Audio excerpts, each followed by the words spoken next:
What's up, guys? Aster here. I do have Tom with me this week. This is just a short segment that I wanted to put in the video before we actually started. Really quickly, I just wanted to apologize for how late this video was going up.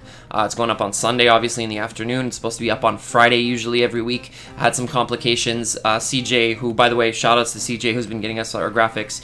Relatively good pace all season. If you haven't checked him out yet, he's one of your D-League coaches. Go and check him out. Choice CJ, great guy. Got other content other than the D-League as well that you're going to want to go and see. But anyway, that kind of interfered with the fact that I was the one editing this week. I was working late on Friday into the night and then again Saturday morning, which really messed with me. So I wasn't able to get up the video until today, Sunday. I mainly want to apologize to the fans and the coaches. I know some of the coaches really take to heart what we have to say in these power rankings videos, helps them out as players and to get better and whatnot. Some of them, obviously not all of them, but definitely want to apologize to them and to you guys, the fans, of course, who are expecting the power rankings every Friday. Hopefully we're back on schedule next week. I know Tom's going to be the one editing. We try to record as early as we can in the week as well, so I'm going to take the rest of the day to watch all of the games. You guys should do the same once you're done with this power rankings video if you're watching it right now, and or if you haven't watched the rest of the D-League games yet. But yeah, guys, that's it. Like I said, just wanted to apologize, and hopefully we'll be back on schedule next week. Anyway, let's get into our Week 9 power rankings. See ya. What is up, all you GBA D-League type people? This is Tom, here bring you guys Week 9 of the power rankings. With me, go! What's up, guys? Aster back. We are in our 9th week of power rankings by now. Half of you have probably fallen off because you know who's making playoffs, who's not, and who's like right in the middle, and you're probably just watching their videos. But glad to have you here, those who are. And like I said, we are back for Week 9. By the way, guys, I just want to mention I'm going to be working on something in relation to these power rankings. It's going to be coming out after the season ends, so be looking forward to that. I'm not saying what it is. I'm keeping it top secret. It's something that I don't think the GBA has ever done before, so but definitely be looking out for it. And if you haven't subscribed yet, do so that you don't miss it. You're going to tell me, though, right? Yeah, of course. I already did. You know what it is. I don't remember, but anyway.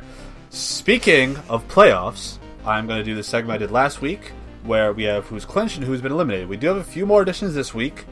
Namely, since we've had Toronto Leaf Storms eliminated last week, this week with a loss, we have the Calgary Fernapes officially eliminated from playoffs. Correct. On top of that, besides the Durham Druddigons being clinched from last week, any of the 2 or 3 lost teams have clinched a playoff spot. That includes the Detroit Butterfrees, the Los Angeles Nido Kings, and the New York Empoleon. Now, despite any of their losses, namely the Empoleon from this week, those teams, based on their current count losses, have officially been clinched for a playoff spot. So now that means only 2 spots are up for grabs amongst, I think at this point, 5 teams that can probably go for a spot. 6 teams, actually. And the Baltimore Orioles are in the most dangerous spot where if they lose next week, they will also be eliminated. So, correct. With that in mind, we are going to go right into our number 12, the Toronto Who Cares. And I don't have much to say. He tried to play aggressive to kind of mirror Greg, but in doing so, he kind of threw away Mega Pinsir versus Gliscor, and then got toxic, and then died because Gudra was sacked off to rocks. He then made that up with going for the HP ground with the Specs Florges to 2 KO the Heatran, which was good. Berry. That was a good read. I did like that. I'm glad he committed to that in his prep, said it in the team builder, and did it. That was cool. But after that, he pretty much had no response to the Masharna, and without the crit or without having a Dark type, he would have lost like a 4, maybe even a 5-0 instead of kind of pulling it back with that crit, getting it down to 1-0, which, speaking of, him pulling it back, late game, I feel like he could have maybe won with the Florges, had the Greninja not had the Gunk Shot. I don't know if it did or didn't. Yeah. But him switching out on the Dark Pulse and not letting the Coco take that, the Manaphy would take that DP damage and save the Wakan Berry, go to Florges, and then try and kill from there. Weird late game, but frankly, who cares? Yeah, at this point, even if you would have won, it wouldn't have made a huge difference. Maybe for Greg, obviously, but I think that there was not much he could do in team building alone, not having a Dark type. Greg mentioned it in his commentary. Who doesn't draft a Dark type? This is what ends up happening. You have stored power. Cybertron VGC last season, right? Yeah, exactly. You have easy psychics, stored power sweeps Psyshock sweeps with pretty much anything, any Psychic that you end up going up against. And being that Sohan's main form of offense this game was that Specs Florges, it was very easy for Greg to take advantage of that. Bringing Musharna, very smart of him, but yeah, there's not much to say on Sohan. He's not moving from this bottom position. I don't think there is a way that he could move out of this bottom position at this point. So he's just our number 12. You guys know it. We talk about it every week. But let's move on. In our number 11 spot, we have the Calgary Infernapes, Aaron 2420. I don't believe that Aaron had a very good response for the type of Zard that Melon brought. Maybe Head Smash on the Hydra might have been a good call, but it's hard to expect that bulky of a Zard. That thing was a huge problem to him, and it was just sitting there the whole game. It was even able to just roost up on Hariyama's rock slides. So from that on, there was not much he could do, and he withered away to all of Melon's plays, which we'll get to when we get to him. Yeah, you said it about the bulky Zard, and with just how Melon's team was built in general, his offense was straight anemic and had no means of beating anything without any sort of setup, which he pretty much didn't have. And what is with people throwing away their electric types against Zard Y? Like, first Greg did it, and now Aaron throws away his Thundy. Yep. He knew it, Melon knew it, he kind of lost right there. But one thing I do want to say is after the Terrakion choke last week against CJ, this week we see Aaron just get completely demolished. Like, early game, this was as depressing as me getting destroyed by Mono and then getting destroyed by John in the same slow fashion about 2 seasons ago in the GBA. At this point, where Sohan is almost winning, Aaron is having no shot and is straight up hopeless in his matches. I wish that really wasn't the case. I want him to actually see him do better, but like, whether he's 11 or 12, it doesn't matter at this point. Like, can we have 2 12s this week? You know? Yeah, that's how I felt, honestly. I wanted to drop Aaron below Sohan, but I just can't. We can. See, Aster, we can do whatever we want. Like, we could. You saw the Dallas Cartanas. That was fun. Yep. So yeah, that's Aaron. You want to segue us into CJ, who you were just talking about? Yeah, it was extremely apparent from turn 1 that CJ had very limited answers to the also another mono psychic incident. You know, we see it from Toronto now. You know, Baltimore. The Calm Mind Sleep Talk Psyshock Slowbro was pretty much unchecked as long as the Megalodios hadn't toxiced it, and even then the rest kind of just bypassed all that, and Zazo knew that but played the patient game. He used Dharm a bit too recklessly, or like the set was pretty much a band-aid on, like, you know, an amputation. You know, it really didn't do all that much to check the Mega Ball Wild. Like, it could check in once, twice, if rocks were up, like just twice. You know, he had no answers to the Slowbro without the Doublade, the Raikou, or any sort of setup on Megalodios, and overall it was very sad to watch because it was a slow, like, just a vice around his neck that slowly suffocated, and he lost. So. Yeah, it was super painful to watch, honestly. I agree. It was, I watched CJ's side, I didn't watch Zazo's, but it was horrible. There was just nothing that he could do about that Slowbro once the Raikou and the Doublade went down, which he let go down pretty easily. The Raikou I don't really understand. The Doublade I get it a little bit because he did have to predict around the Crocodile, because if ever that thing came in and pursuit trapped him, it was gone anyway. So I do understand some of his aggressive plays. The Lottie, while it was a decent set in the matchup, not being able to touch Slowbro, again, big problem for him. And he just showed us why you need to bring your Dark type when there's a Calm Mind Psychic on the other side. You know, that's 2 for 2 this week, losing to Calm Mind mono psychic types. So yeah, that's CJ. We're gonna go into number 9 and Deebs. Deebs played Leo this week. Whenever somebody plays Leo, again, we've mentioned this multiple times this season, but whenever somebody plays Leo, we don't come down too hard on them. Deebs, I don't have much to say about. Really, it was just he couldn't get his Zard in when he wanted to. It was really tough for him. And then that end game play with the Toxic, I didn't really understand. So, you got some more insight on this match or what? Sort of. In the early game, I feel like he was pretty much playing a very ineffective, like, offensive Vortex versus Leo's Miltank, which had Toxic, the Lando, and the Rotom, and then also the Glycopod. You know, while it was a good set, it was way well prepped for by Leo's Cresselia. Another really case of Glycopod's emergency exit kind of screwing over Deebs, and he even said it in his match. He was like, once it switched in and pretty much was put to near 50%, or I'm sorry, when it was toxic before it could sub up, that pretty much just said, all right, well, this is a garbage mon, just throw it away, and that's really all you can do. Once the Lando was toxic, the Rotom, Serperior, and Glycopod were all kind of weakened without realistically doing much damage to Leo's team. Deebs was on his heels and pretty much falling over and had no position to threaten anything Leo did. It was pretty much, that was pretty much the motif of these 4 teams. Toronto, the Infernapes, the Oriolus, and the Flame Wheels just had absolutely no means of applying any sort of offensive pressure to their opponent, and it was just like a slow, like, vice that just kind of just latched onto them and then just sucked the life out of them. And Deebs is back on his shit because he won last week, lost this week. We're doing this again? Yeah. So right. I think it's going to finish as like roughly a 500 team. Obviously not a 500 team because it's an 11-week season, but either 5-6 or 6-5. He's going to pick one of the two, like. And that's what he's going to be, yeah, for sure. Yeah. I agree. He still has a chance of playoffs. He's still there, but we'll see what happens. Moving on to number 8, we have the Los Angeles Clefable. I think Greg played this game well. I did move him down, if you guys see that on my list. Greg, if you're watching, don't be offended. It's really just because I don't feel like I moved you down enough last week. I kept everybody in the same position, and I was really just trying to make room for another team that I moved up, and you were the only person that I could see moving. On top of that, you beat one of the lower ranked teams, and you almost lost that game if Sohan had played correctly in the end game. I do agree with Tom that that was maybe a situation that you could have dropped the ball. Anyway, with Greg, like I said, I think he played this game well. I think he identified Musharna as an excellent win condition. He had a good Coco set. All of his sets were really solid, and he just executed to perfection. He saw that the floor just was specs, went into his Musharna when he did, and just took the control of the game from there. Yeah, that's it. I liked his logic with the mono Psychic Musharna.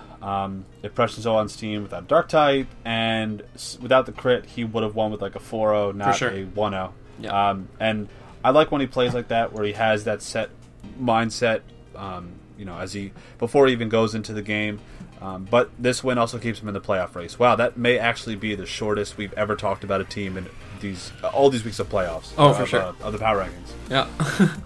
So from there, we're going to go into my heartbreak team, the team that at this point, the engines have fallen off of the plane. The emergency oxygen has come down from the ceiling. You have to attach the life vest to your babies and to your small children's. The Texas Rangers are in free fall. Now, I do like the fact that he made a read on turn 1 and turn 2, going for Shadow Ball to KO the Alola Marowak early, but that pretty much is where the props end. Once Yuxi went down without getting Weavile paralyzed, Weavile came in and claimed kills, whether it was going for Pursuit, Knockoff, Icicle Crash, whatever. The biggest problem that Randy was facing in prep is that he has no switch into Weavile or any sort of good Dark type. His Dark resist is Skuntank, and I don't know if you agree, Aster, but I think Skuntank is kind of a garbage mon in the format. I don't agree, but it's not meant as a switch-in. It should be more so an offensive threat and a good defogger, as well as a Toxic Spike absorber. Having it as a switch into something like Weavile is probably not the smartest idea. He did have Lopunny, though, but then there's also the threat of Icicle Crash, right? So exactly, that's pretty much what was the point. Like, yeah, he could switch into the dark moves, but the problem was that if it clicks Icicle Crash or Low Kick at any point, get fucked. And I wish Skuntank got T-Spikes. Doesn't make sense that it doesn't, but that'd be dope as shit. I feel like Randy straight just like refuses to play aggressively with Mega Lopunny. Where we saw him last season play well with like Lucha and Coco, this season I feel like he's just so afraid to click buttons with Mega Lopunny. And if he does decide to do it in these last few weeks, I feel like it's going to be a little bit too little too late. Maybe maybe I've put everybody into a state of fear with Megalop from my season. I hope not. You've cursed it, damn it. I have. But you know what? Provide the matchup. I think he did a great job. Like the best job he could possibly do. He did make 3 like non-reads that kind of killed a lot of his momentum. One with the Mega Lop, one with not shadow balling, the Mesprit with the Rotom H, and one with clicking Psychic against the Torrentee as Mesprit came in. I feel like he clicked Seed Flare 2 times before that, then he clicked Psychic all of a sudden. Like, he knew it was switching out. He said it in his commentary, but still clicked. But no Dark type switch-ins. Played well. I don't know what to say about him at this point. If he loses one more time, he's out. Yeah, pretty much. And it's really sad to see because he started so well. It's kind of the reverse of how I did last season with Megalop. So it's really disheartening because we had this team that showed so much promise last season, did so well, made it to finals, and then this season started well as well, and then just caved. So I hope that Randy doesn't lose the last 2 weeks. It's going to be tough, though, but I pray for him, and hopefully he can pull it out. Moving into our number... He's still uploading, though. Sorry? He's still uploading, though. Yeah, no, that's for sure. Moving into our number 6, we have the team that I needed to make room for, and that's why I dropped Greg, which is the Carolina Pantherians. As we mentioned, Techno has a really good shot at making playoffs, despite of the record that he was left with, and the fact that he took a team and made no changes to it. I really, truly feel like Techno is a strong player. We saw that last week, bringing Leo down to a 1-0 loss for himself, and then this week he really proved our point. He got a 5-0 win over Goldoa, who has been showing a lot of promise as a player. He's been doing super well. He's been on a hot streak. And then, you know, Techno just comes in as a good draft league player. Like, you see it in the way that he plays and the plays that he makes. The turn 1 play with the Nidoking Thunderbolting the Milotic. The fact that he brought Scarf to Lilith Persian specifically for the Haxorus because he saw in prep that Haxorus was such a huge threat to his team, and he had nothing for it, no kind of priority, nothing whatsoever. Like, the Jirachi could have been Scarfed, he would have had to rely on an Iron Head flinch, for example. So Scarfed, Alolan Persian, super solid.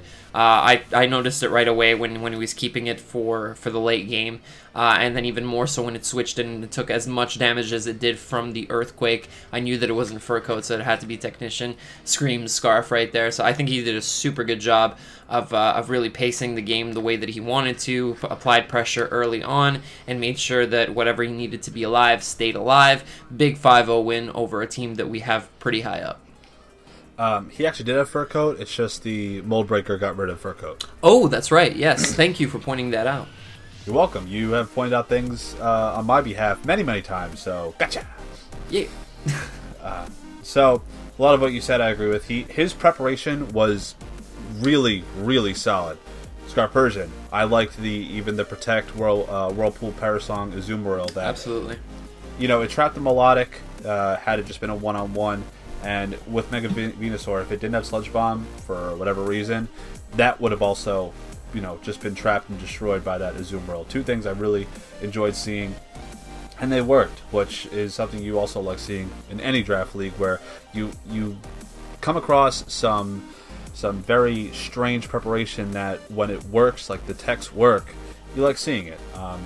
It was a good call, him taking advantage of Goldo's only Defogger, which we have seen be kind of an inhibitor for Goldo's team as a whole, where he got rocks up again late to ensure that the Choice Scarf Alolan Persian could KO a +1 Dragon Dance Haxorus after the rocks damage. That is something that I feel like a lot of coaches, me included, where that sort of like next level like idea, you know, just little mentality, little reminder, doesn't quite sink in sometimes. So it's good to see that type of separation, that foresight from Techno, and him coming into the league and just being on top of his game for these past 2 weeks. For sure.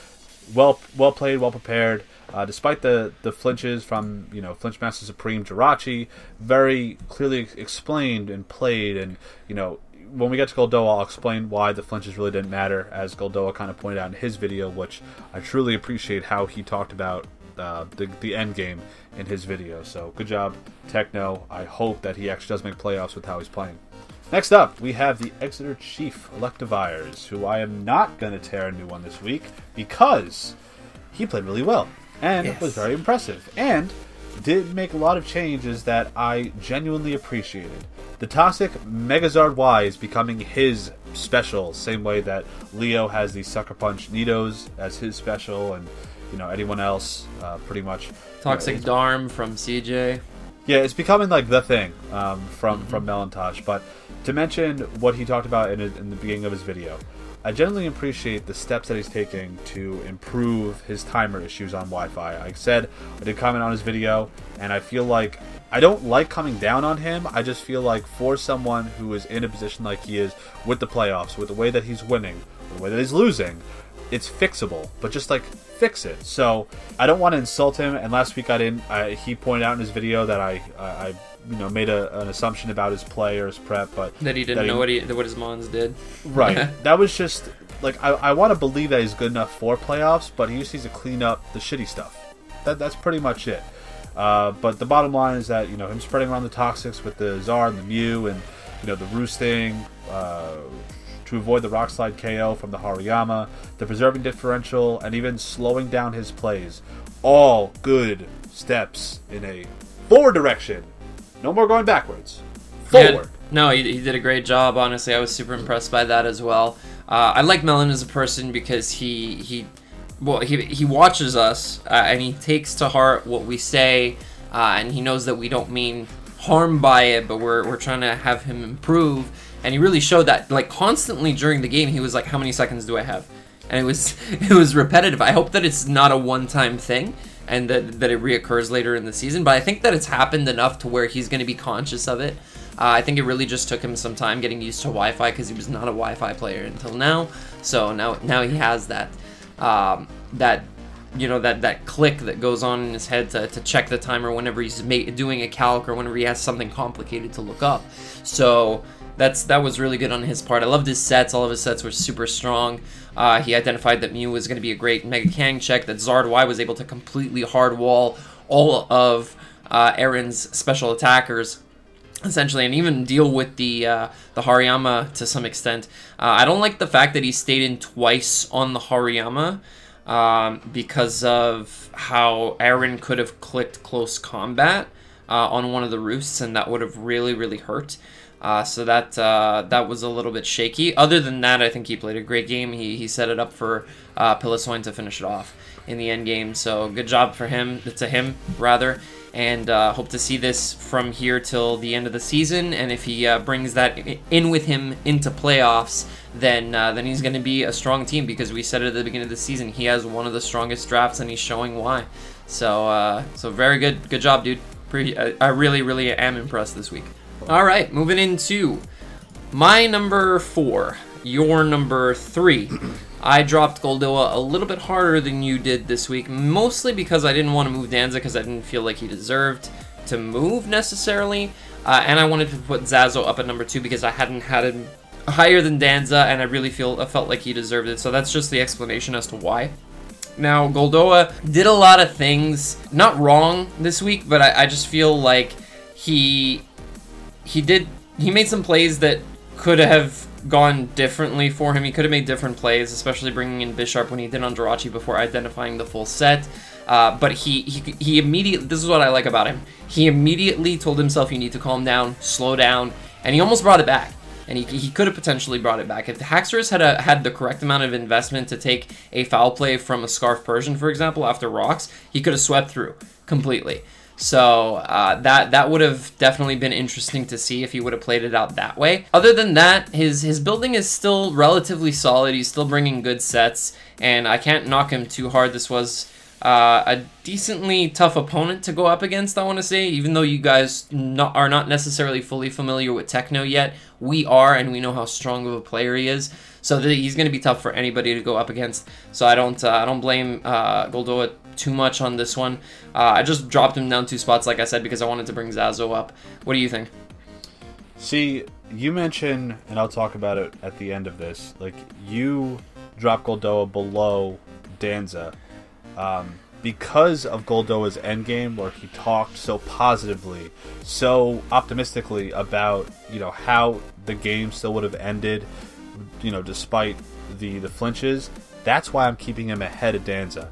There's just something about Goldoa and his mindset, or even like his, I don't want to call it unfamiliarity, but it's like he's not negative, whereas a lot of other people who've played or have been around who have been in a lot of different leagues are a bit more bitter, a little bit more salty, or let that like losing get to them. And I think that Goldoa is not that type of player, at least as far as we can tell in this D-League season. So with that in mind, the negatives from this match is that I feel like he didn't expect a lot of what Techno brought. Some of the sets weren't typical, I would say. You know, we have the lead Sash Nidoking, which is a little bit niche. You have the Perish Trapping Azumarill, which, while it's common, maybe not what you'd expect, because his immediate thought process was, this can't touch Mega Venusaur if it's offensive. Like, and that's the typical way to think about it. So I don't think he was necessarily prepared. He needs to be a little bit more open-minded, think out of the box with playing people like Zaza, Leo, Danza, Techno, all the people he'll probably see in the playoffs. And for lack of better terms, he was kind of trapped in a quote-unquote vortex between Rachi and Azumarill, where whenever either came in, Azumarill threatened his walls, and Jirachi can just click a move to flinch or just get off big damage, or when we saw against his Bisharp, just straight Oko with the Drain Punch. And I feel like that kind of rattled him, or at least threw him off his stance that he's had for the past 6 weeks on his win streak. So, like I said in the beginning, I do like his mindset, I do like his positivity, and that's why, for the time being, I'm going to keep him ahead of Danza, even though Danza does have a better record, because he's at 2 losses, whereas Goldoa is at 3. Speaking of Danza, my number 4, your number 3, he did beat Randy, and his prep was extremely effective. His double Scarfers, being Torrentee and Zero Aura, as well as Slum Weavile, were pretty much what locked up the win for him, if you ask me, because he just prepared a very solid offense that created so much pressure to Randy's team that he really didn't have proper responses for all 3 of those things. And it was really cool seeing Zero Aura in action, seeing some of its animations, even though I don't understand its Volt Switch animation. I realize that's extremely stupid, but, you know, just kind of seeing it just look kind of weird in motion. Okay. I don't know. But, you know, despite the people's mixed opinions on whether or not we should have allowed it, the coaches, and I'm just going to be clear with all this, at 27 minutes in, the coaches knew it was going to be allowed if it was released during the season. We all voted, as the people who were running the D-League, that if it is released during the season, we allow it. This was not a surprise by anyone. They were all given the opportunity, and they were all stated, hey, look, Zero Aura is allowed. If you want to take it and have it be a void spot for a week or 2 on your roster, you can.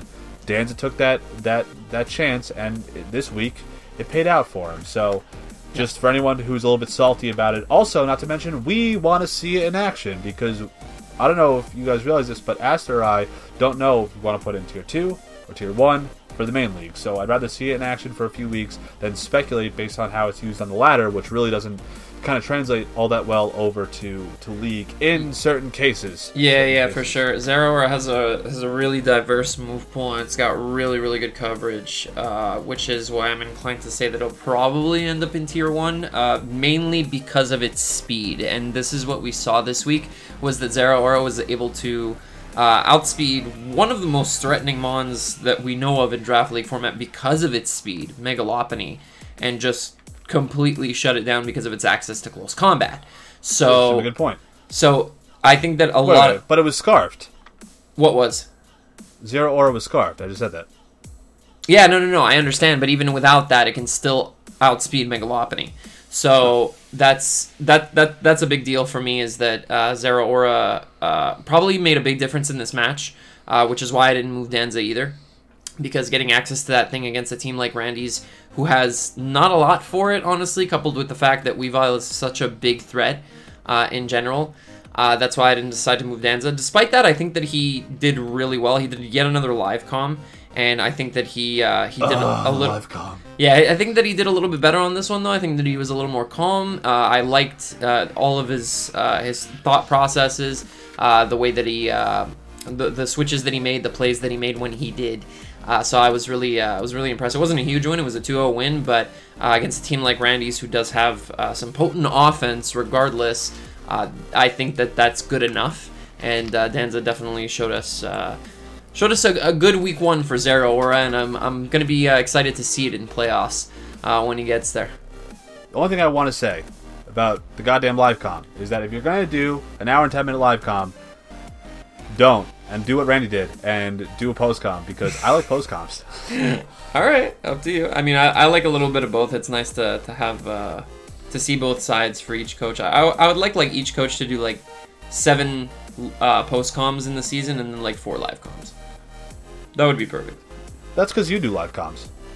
No, well, I do post-coms too. But Just you not also in the do live GBA. comms. Well, no, even in the GBA. Yeah, I do both, and I would like to see that from everybody because it really gets to show you both sides of the player. So, but yeah, that's it for Danza. Moving on to my number 2 and your number 3, we have the Detroit Butterfrees. Zazo, who I think played a great game. Prep. My number 2 also. Oh, I'm sorry. Your number 2, my number 2, the Detroit Butterfrees. Zazo, who played an excellent game this week. He identified that Slowbro just went in on CJ, and I think that Zazo's been playing super solidly. I have nothing bad to say about him. Since those 2 losses earlier on in the season, he's been unstoppable, and that's why I needed to move him up this week. I really felt like, and he showed us why all of his team is a threat. And this is what I said at the beginning of the season. He's gonna pull out wins with Mons like Slowbro.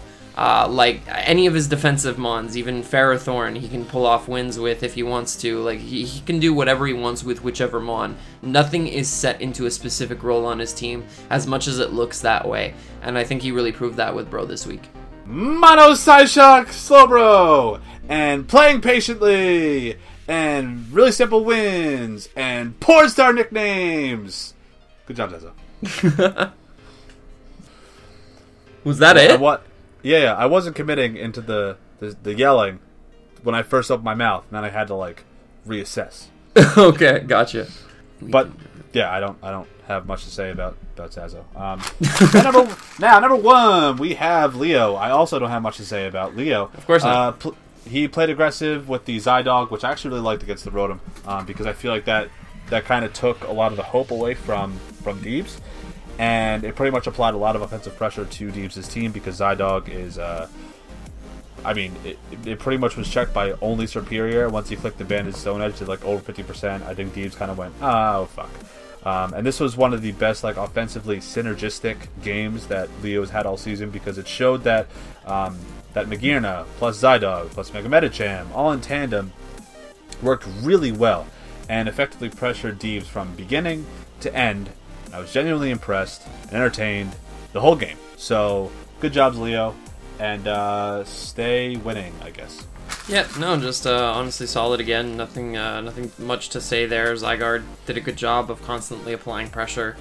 He identified what he needed to weaken to make sure that it could do damage to Deebs' team. Once he got the Golisopod to emergency exit out and the Superior low enough, it was really just elementary from there. And yeah, again, Mega Medicham, Magearna, such big threats all the time, and the fact that he has both on the same team is really, really scary. So honestly, I've said it and I'll say it again. I really think that Leo's gonna pull out the repeat this season. So, but we'll see. We'll see if somebody creates an upset. Maybe it'll be Melon. Maybe it'll be Zazo. Could be anybody. But yeah, that's going to wrap it up for this one, guys. This time I'm going to do a proper intro and not outro, excuse me, and not throw it to Tom. What part of the video are we at? Yeah, exactly. I'm not going to just throw it to Tom. I am going to outro us. Thank you guys all for watching. We really do appreciate it. As usual, like I said, something's coming up later in the season after the season ends. You guys should be looking out for that. If you have not yet subscribed, definitely do so. Make sure to leave your rankings down below. Leave a like for us, and we will see you guys next week. Ciao. Bye.